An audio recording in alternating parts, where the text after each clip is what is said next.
this year, we have seen $206 billion being moved into Bitcoin this year. And if we see this acceleration or the same pace basically until year end, there would be another 140 billion. And that would get us to 142,000, which is sort of like the most realistic price target right now.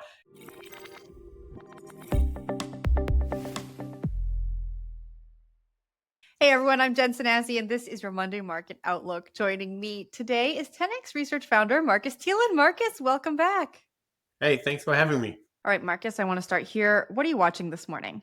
Well, of course, we're watching, how far we can rebound. I think we sort of expected this kind of drop. I think it surprised a lot of people. We have been actually bearish for the last kind of like week or two. And I think we, beginning of the week, we're seeing some rebound, but we don't think it's going to last. We don't think a lot of new money is entering, the market. And of course, we have also entered August, and August is seasonally usually a very weak month. So, looking back the last 10 years, August went down 7 out of the last 10 years. So the seasonality is quite weak. There was, of course, one big outlier. Some people argue, of course, the post-halving August have usually seen some positive returns, but we don't think the halving really matters that much anymore. And so, we don't think really a lot of capital is going to be deployed this month. And therefore, we were more looking for some cautious situation. And I think we got this right now. And I think we're seeing this rebound, and then we're going to sell off a little bit more. I know I read your remarks saying that folks who are looking to buy should wait for maybe around the $112,000 level. I think we got close to that level. Talk to me about what your outlook is from here. How low do you think we're going to go? So when you look back, since this bull market started, Bitcoin actually has moved in 16,000 point increments. And so the last big increment was really this 106,000. And you probably remember the range 90 to 106. And then, of course, we went from 106 to 122. We overshot a little bit. So we went to 123 very briefly, just for literally a few hours. But we basically have been in this range. And of course, before that range, before the 90 range, we sort of like were in this early 73,000. So that was the only range that was a little bit wider. But we have been moving in these increments. So we think we're going to stay and stick with this in this range. But the area between 106 to 110 has a lot of support in it. So we don't think it's going to really break this level. I think we're going to sort of like bounce around. Kind of, everybody's going to be disappointed because volumes are already going lower. The funding rates have already come in now. And I think that's, as you correctly said, that report we published was a week ago. So way ahead of, the sell-off that we saw really. And I think really we're seeing this kind of like bumping around a little bit, but with no clear catalyst on the horizon. And I think we have, come from the, the US crypto week. There was, of course, the big, major, catalyst really. And post that event, everybody was focusing really then on these, White House digital asset report. There was sort of like a nothing burger, still not released how many Bitcoins, the US government actually holds right now. And of course, we thought that this report was delayed more from a tactical timing perspective, because that's when really, Congress is almost in the summer recess, Senate is away. So not much is going to happen. And that's why I think we thought there's not a lot of catalyst in the market. We have this weak seasonality, and that's sort of like where we started to look more for the technical ranges. And as you correctly said, what are we watching? It's really that we're watching this rebound, maybe maximum to 116. We don't think it's going to go beyond that, for the next couple of weeks probably. And so we think for the next week or two, the downside is really towards the 106, 108 level ideally. And that's where we would definitely get back in, because we still think, later on this year, we're going to see higher prices. Midnight is a privacy-enhancing blockchain, introducing vital, programmable privacy and selective disclosure capabilities. It means dApps can allow users to control what information is revealed without putting sensitive data on-chain, allowing you to break free from the limitation of choosing between utility or privacy. We deserve more when it comes to privacy. Experience the next generation of blockchain that is private and inclusive by design. Break free with Midnight. Visit midnight.network/breakfree. Talk to me about later on this year, once we recover from that $106,000, $108,000 level. Where do you see the price of Bitcoin going? And let's take it to the end of the year. So end of the year, I think really maximum is really 140,000. And as you know, I've come up with some really bullish targets in the past, but they usually have been met. And I think realistically, when we look at the actual amount of money that's flowing into Bitcoin and has been moved into Bitcoin, so we have a little bit more than $1 trillion has been moved, since its inception, with a market cap of 2.4. So over the last 7 years, we calculated it's a multiplier of actually 2.8. And this year we have seen around 216 billion or 206 billion, actually $206 billion being moved into Bitcoin this year. And if we see this acceleration or the same pace basically until year end, there would be another 140 billion, and that would get us to 142,000, which is sort of like the most realistic price target right now.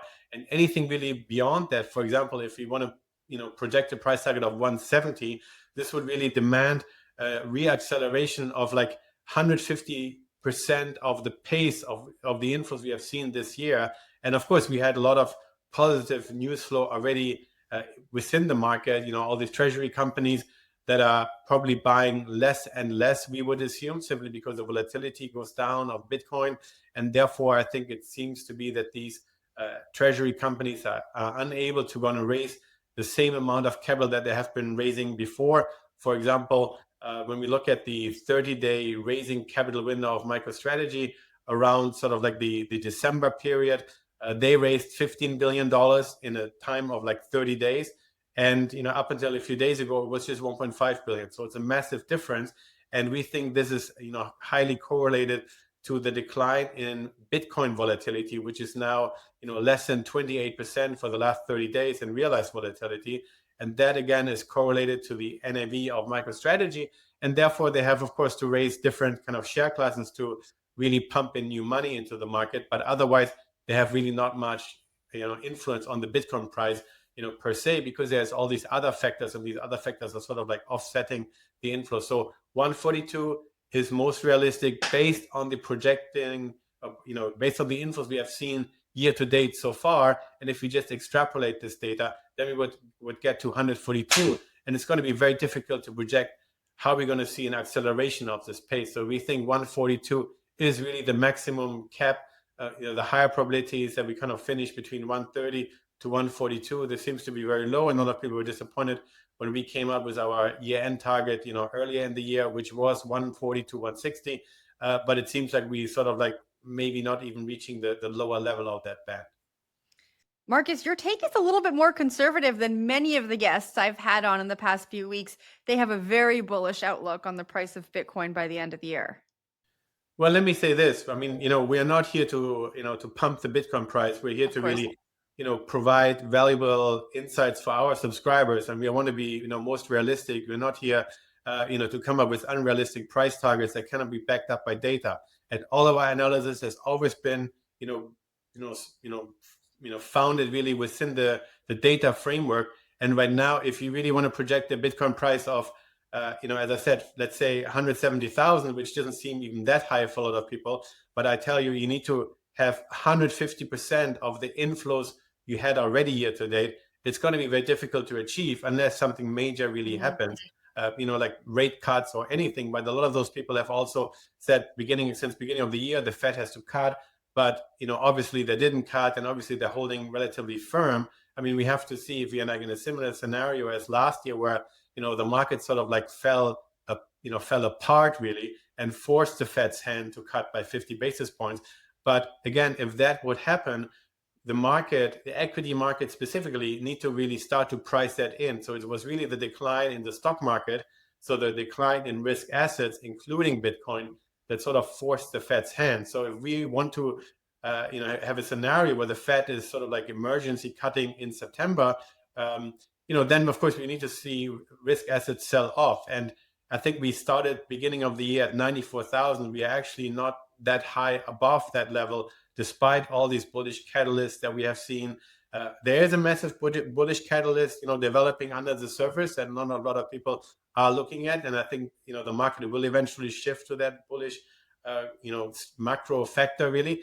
But all these other factors that people like to highlight, for example, like money supply it's correlated sometimes, but it's not correlated over a longer period of time. So, we can go back and say, the last 18 months it was, correlated, but the last 24 months it was not. That's why everybody just shows the last 18 months correlation and not any time longer. And there's also no persistency that the correlation is, for example, with a 3-month lag that that works currently, but it didn't really work a few years ago. So it changes over time. So we look more at the real money inflows and not hypothetical inflows that are going through various factors.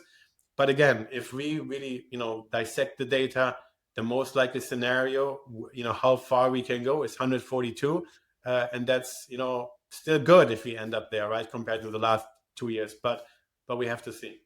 You just said there could be a massive bullish catalyst bubbling underneath the surface. And I think that you might be talking about something that you shared on LinkedIn recently. I know that you shared a chart. You said key technical levels are converging with overlooked macro dynamics. Talk to me a little bit about what that means. What's bubbling underneath the surface? What should people be looking out for? Yeah, it's of course, anything around, the debt issuance. It's not really the money supply. It's not really the Fed policy. Of course, we think the Fed policy is going to become a little bit more dovish. Of course, a lot depends on the next labor market support report. But again, it will be, if the market prices in a really, bearish scenario, that's going to, force the Fed's hand. But the interesting aspect is really when, the big beautiful bill was passed, there was also a $5 trillion debt increase, a debt ceiling increase really, factored in. And if I ask you, how much, are we progressing towards this 5 trillion ceiling, you might not know, but Bitcoin actually started to jump from this 110,000, that kept it, up until, a bit over a month ago for some time. Then we started to really accelerate it. And that was really the breakout trigger. It was not money supply. It was not anything about the crypto week or anything, other factor really. It was really when the market became aware that here was a big beautiful bill passed. It had a 5 trillion debt ceiling increase, and the first number that came out was literally a $380 billion increase on the first day, and another $30 billion increase. So over 2 days there was $410 billion already increased. And so far we actually 700 and something billion dollars increase. So we already 14% into this debt ceiling factor. And I think if the market becomes more and more focused on that number, that really there is a total, I guess, debt explosion happening right now, right? Despite the US is collecting, all these tariffs and everything, but they seem to be like relatively small toward this number. Because if we extrapolate even this, $700 billion that has been increased already in debt, and we have gone literally from no debt increase for the last couple of months before that big beautiful bill was passed, before the debt ceiling was increased, then we might end up with another 7 months until we run out of this 5 trillion number, which is of course massive and unexpectedly. But we also thought that maybe over the summer there will be less debt issuance. We might have seen the last spike, which was like a day of like 110 billion, which is just like enormous. Because when you add this all up, we might end up the debt ceiling increased just like a month ago, but we might hit the debts the new debt ceiling within 8 months, if you just kind of project this. And I think that's going to be where the market is going to look at, okay, what's our macro hedge here? What's our protection? Because it cannot be really the US dollar. It cannot be really like foreign currencies, because they have not a lot of growth.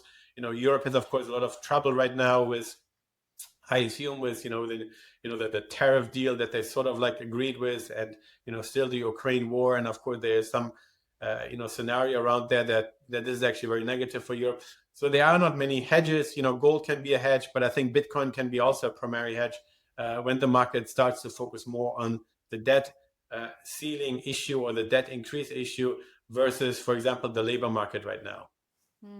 Markus, I want to pivot now and talk about Ether. We saw Ether outperforming Bitcoin for a few weeks there, a little bit of a pullback now. What's your short-term outlook for Ether? And then also give me how you think Ether is going to perform heading towards the end of the year.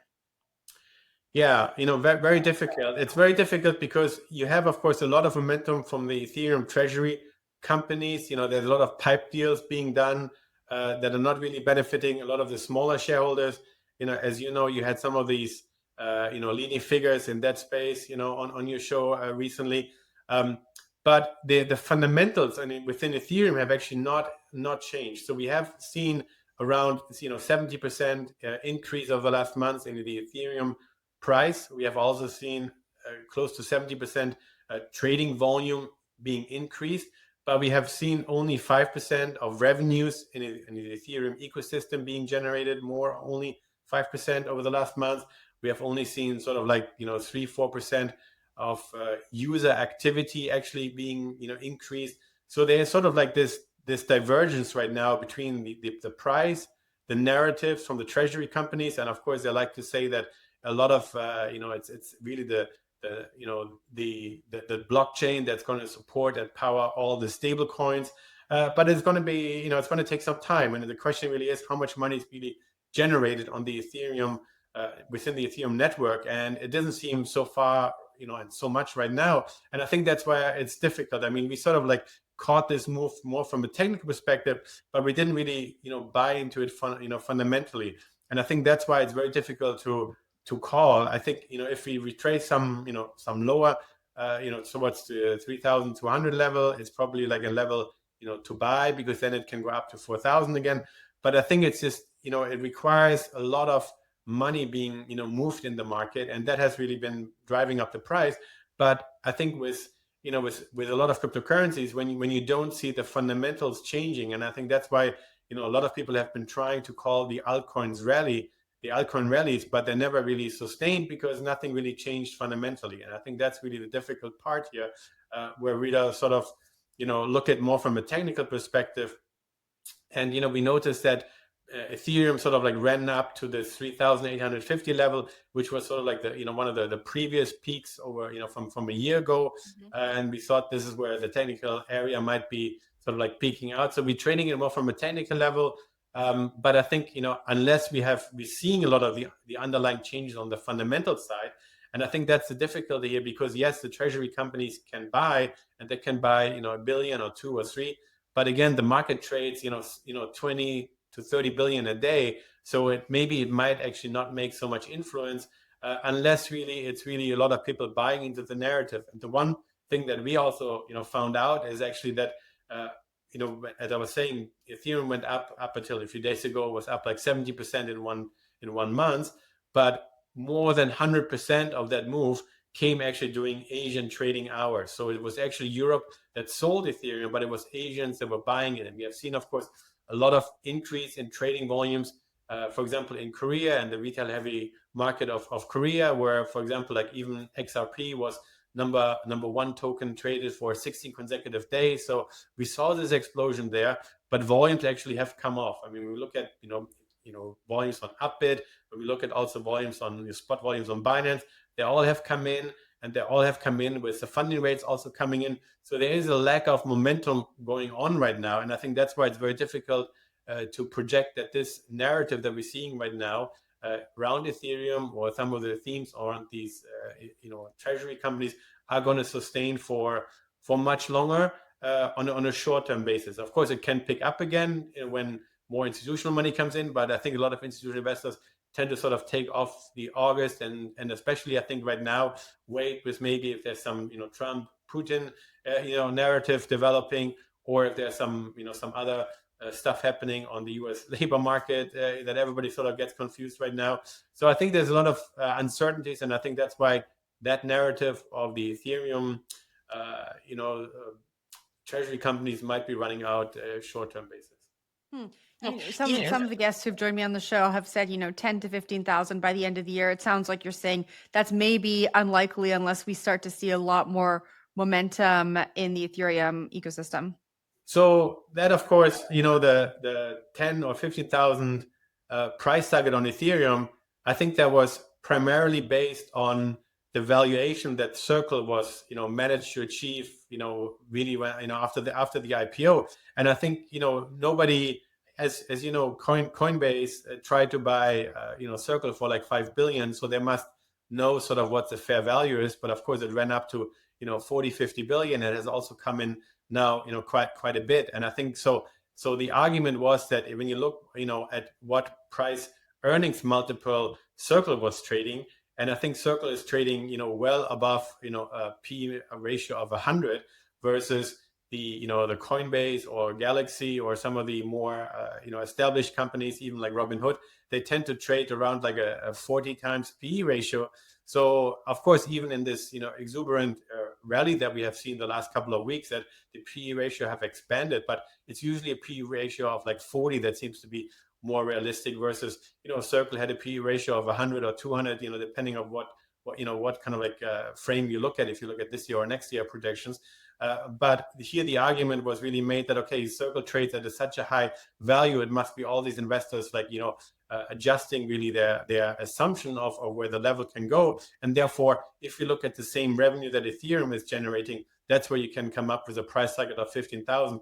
But of course, the price itself of the Circle has dropped I think almost like 50%, and some of these other treasury companies, the price targets have also come in massively. And again, I think this is highly correlated to the volatility that we're seeing for Bitcoin and these underlying shares, because they need the volatility to then raise more capital based on the assumption that they really have this outstanding right tail, basically based on the volatility factor. But if that comes in, and as it comes in, as we're going into a slower summer, then I think the right tail will be cut off a little bit. And that's what we have been seeing already, where Circle has already repriced to a lot lower level. But we're also seeing the same, for example, with Kakao Pay in Korea, that also came in quite a lot. And some of the leading investment banks, they have a price target that is still 50% lower as the current Circle price target. And that's why I think you can make the argument, well, yeah, maybe the price target of Ethereum of 15,000 was correct, but now it should be 10,000. And if you look at some of the investment banks that are covering now Circle, if you look at their price target, then actually the price target of Ethereum should be maybe like at 5,000. I think that's how you can sort of like break it down. All right, Marcus, we do got to let you go, but I have one more question for you. You just brought up Circle, Robinhood. We got Q2 earnings recently. What crypto equities are you watching? What should investors be watching after those earnings came in? Yeah, we were initially in May, we were quite bullish on, for example, on Coinbase. Kind of like a month ago, we turned bearish for two factors. First, it was massively overvalued based on regression analysis with Bitcoin.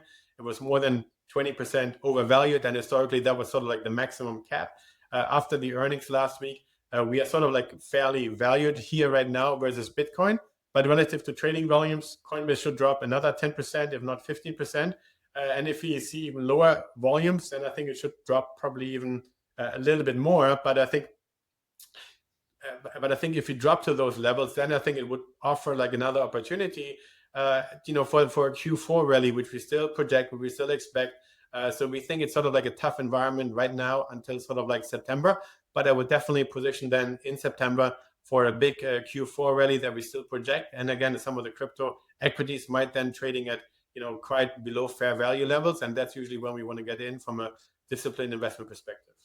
Marcus, it's always a pleasure hearing your insights. Thanks so much for joining me today.